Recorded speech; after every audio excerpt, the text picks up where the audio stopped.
Buen día, soy Julio Reggi y quería comentarles algunos conceptos de el tema del control de garrapata en un contexto de sequía severa como el que estamos atravesando.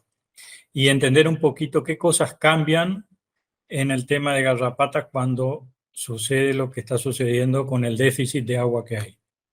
En líneas generales, nosotros en Argentina, de acuerdo a las regiones climáticas, tenemos tres áreas: favorable, desfavorable y intermedia, que son las áreas definidas por el tema del hábitat para la garrapata.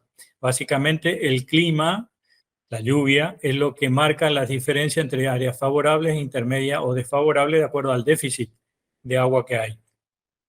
En base a esto, hay tres modelos epidemiológicos que son los que se utilizan luego para aplicar esquemas de control en las distintas regiones. No son los mismos un esquema de control en área favorable que en una desfavorable. ¿Sí? Por ejemplo, NEA y NOAA son dos esquemas diferentes basados en esos modelos epidemiológicos. Ahora bien, ¿qué sucede con la sequía y con la población de garrapata?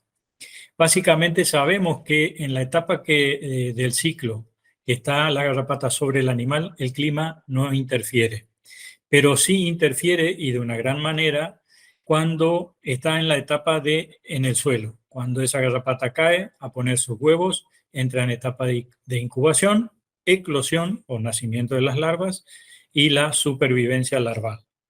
Acá en estas etapas es importante entender que una vez que los huevos fueron puestos, esos huevos, salvo que haya una temperatura por mucho tiempo superior a 40 grados, van a tener problemas, pero si no, en esta etapa la humedad relativa no tiene mayor importancia. ¿Qué significa? Que los huevos puestos en los meses anteriores al que estamos transcurriendo van a sobrevivir.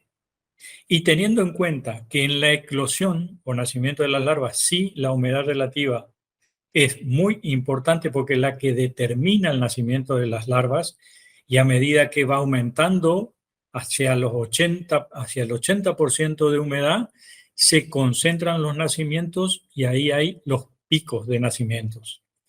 Entonces, y luego está la supervivencia larval, que también es importante, tanto la temperatura como la humedad, porque si hay déficit o sequía prolongada como la que estamos viviendo, esas larvas se deshidratan. Al no haber cobertura en los pastos no se pueden proteger y se deshidratan, y las temperaturas en exceso también el sol las mata.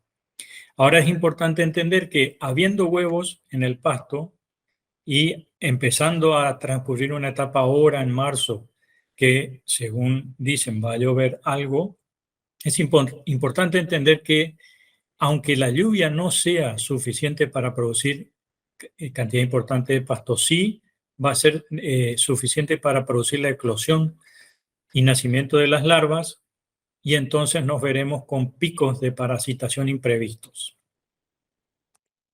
Entonces, como conclusión, la sequía sí afecta seriamente a la población, de tal manera que después de 3 años, estos modelos epidemiológicos para cada región, NOAA, NEA, se ven alterados. La contaminación en los pastos se ve alterada, ya no son tan intensas, fluctúan de manera irregular, y estos modelos epidemiológicos habituales se ven alterados circunstancialmente, ¿sí? Y repito, circunstancialmente. Luego se irán normalizando con la normalización del régimen de lluvias. Entonces, al haber cambiado circunstancialmente el modelo epidemiológico, el comportamiento de la población para cada región, no podemos sugerir un esquema como el que veníamos sugiriendo, basado en los esquemas tradicionales, porque el uso y el aprovechamiento de los garrapaticidas no va a ser el adecuado. Por ejemplo, si yo pongo un garrapaticida de largo poder residual, no llueve, no hay nacimiento de larva, esa larva no va a subir al animal y no va a morir.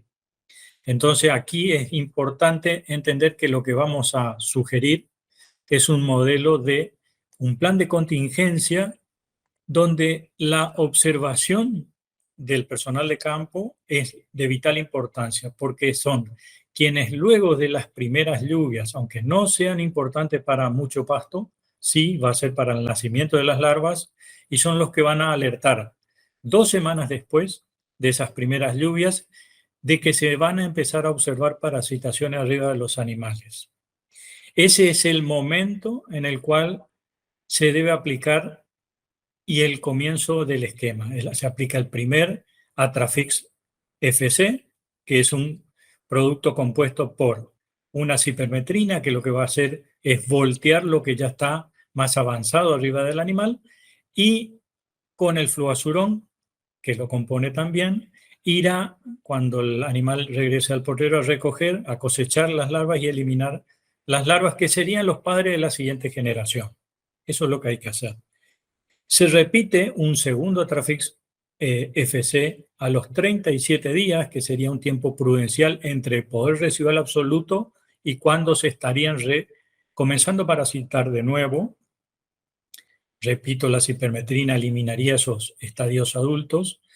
Y cerrando el esquema de contingencia, 37 días después de vuelta del segundo Atrafix FC, se aplica Tranidex Purón.